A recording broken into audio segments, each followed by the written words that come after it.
कहानी एक ऐसे घर से जहाँ शादी का माहौल है, लेकिन टेंशन और शांति इतनी कि शादी का घर किसी जंग के मैदान जैसा दिख रहा था। अरे जैसा मर्जी डेकोरेशन कर दो, पैसों की चिंता मत करो। इतना पैसा जब लड़के वालों को दे दिया तो फूल वालों को देने में मुझे क्या दिक्कत है? अरे धीरे बोलो ना, साफ लग रहा है कि फ्रस्ट्रेटेड हो। अरे तुम तो चुप ही रहो। एक बेटी संभाल नहीं पाई। सारा दिन मैं काम पर जाता था, सोचता था घर पर बच्चों को अच्छे से संस्कार मिल रहे होंगे, लेकिन नहीं, मैडम को तो अपनी किटी और फैशन से फुर्सत मिले तब ना। माँ चुपचाप वहाँ से चली जाती है। समझ में नहीं आता कि आखिर शर्मा खानदान में हो क्या रहा है। कल तक चिड़िया सी फुदकने वाली शीना की शादी यूं अचानक एक मोटे काले लड़के से क्यों हो रही है? शीना कमरे में हाथ में गुड़िया लिए बोलती है, मेरे साथ जो हो रहा है ठीक हो रहा है। तुम तो सब जानती हो, साहिल मेरे लिए भगवान है। अब जब वो ही नहीं मिला तो फिर कोई भी हो, जिंदगी ही तो जीनी है, जी लेंगे। बाहर शीना की बुआ किसी से बात करती है। अरे मोटा नहीं, उसे तो खाते पीते घर का कहते हैं। अब ओबेरॉय का नाम भी किसी को बताने वाली बात है। उनका इकलौता लड़का तो करोड़ों की सामी तो है ही। अरे हमारी शीना बिटिया तो रानी बनेगी, रानी। इन सब के बीच कहीं कोने पर शीना हाथ में मेहंदी सजाए बैठी थी और आंखों में आंसू सजाए। और वो समय भी आ जाता है जब शीना मंडप के नीचे हाथ में वरमाला लिए खड़ी होती है, लेकिन तभी अफरा तफरी मच जाती है। कोई कहता है, अरे लड़के की माँ को हार्ट अटैक आ गया। अरे अच्छी खासी थी, कैसे हो गया? अरे कहते हैं ना, किसी किसी लड़की के पैर अच्छे नहीं होते। हो सकता है कि मनहूस है ये लड़की। शीना पास खड़ी सब सुन रही थी।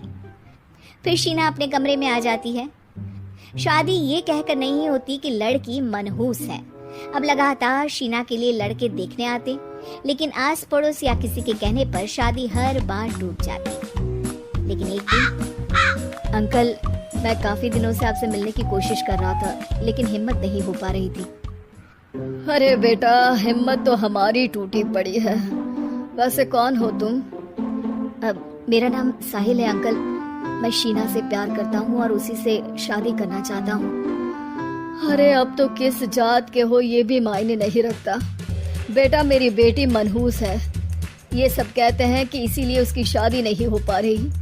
अगर तुम शादी करने को तैयार हो तो ठीक है। शीना की शादी साहिल से हो जाती है। अगले दिन साहिल की माँ का देहांत हो जाता है और एक बार फिर लोग शीना को अपशकुनी कहने लगते हैं। अरे खा गई दीदी को ये। अरे क्या जरूरत थी साहिल किसी मनहूस को घर लाने की? पर बुआ, माँ की तो तबीयत पिछले कई साल से खराब थी। डॉक्टर्स ने जवाब दे दिया था। क्या पता ये भी उनका सौभाग्य हो कि वो बहू का मुंह देख पाई। अरे बहू का मुंह देख पाई, या ये कह लो कि बहू का मुंह देखते ही स्वर्ग लोक सिधार गई। खैर, हमें क्या, घर तुम्हारा है, हम तो चले। अब शीना को खुद पर ही शक होने लगता है कि कहीं सच में वो अपशकुनी तो नहीं। साहिल, हम दोनों की शादी नहीं हुई होती तो अच्छा था। देखो ना, कैसे पहले मेरी शादी टूटती थी और अब तुम्हारी माँ भी।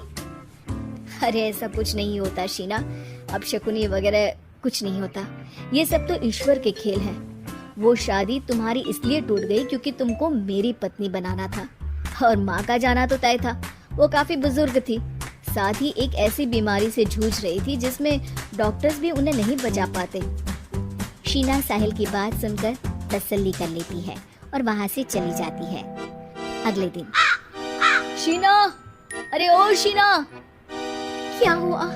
उफ, कहीं फिर मेरी वजह से कोई नुकसान? अरे नहीं नहीं शीना, तुम जानती हो, जिस प्रॉपर्टी के केस को हम बरसों से लड़ रहे थे उस पर फैसला आ गया, वो भी हमारे हक में। अब हम करोड़पति हो गए शीना। शीना शांत रहती है। अरे क्या हुआ? करोड़पति बनकर तुमको खुशी नहीं हुई? शीना की आंखों में पानी आ जाता है। चलिए जी, कुछ तो अच्छा हुआ मेरी जिंदगी में आकर आपके साथ। साहिल शीना को गले लगाकर कहता है, मेरी नई नौकरी भी तुम्हारे ही आने से लगी। ये प्रॉपर्टी का केस जीता। सब कुछ तो तुम्हारे आने के बाद ही हुआ, फिर तुम मनहूस कैसे? ये सुनकर शीना खुश हो जाती है।